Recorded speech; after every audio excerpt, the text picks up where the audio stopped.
Look at this picture. This is how God describes redemption in marital language. Isaiah 54, pick up in verse 4. Fear not, for you will not be ashamed. Be not confounded, for you will not be disgraced, for you will forget the shame of your youth.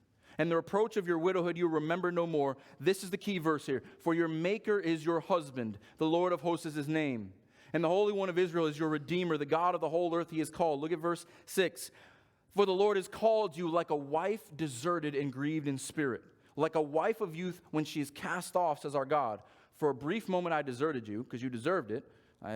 That's my amplified version. But with great compassion I will gather you. In overflowing anger for a moment I hid my face from you, but with everlasting love I will have compassion on you. This is the love of the gospel. Not just we are kind of bad and we did a couple bad things. We've been an unfaithful wife. We've been an unfaithful bride. We want nothing to do with our husband. Our husband says, you know what, I'm going to let you deal with your sin for a time. But my love, I'm going to come for you. That's why we need a redeemer and a husband. Because we were unfaithful in the relationship that God placed us in.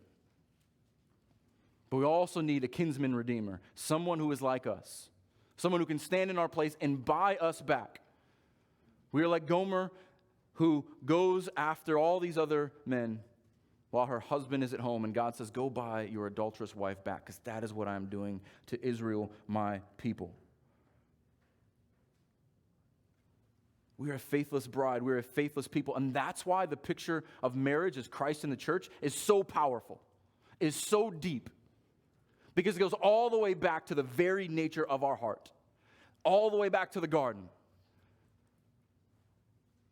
Where Eve says, no, I would rather have the other guy. And every time we go after something that is not from the true and living God, we're saying, I'd rather have the other guy. I've created this idol in my heart. I've put all these other things before you.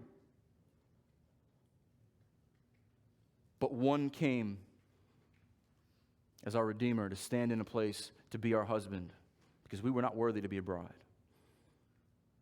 So he had to cover us. He had to make us new. He had to make us beautiful.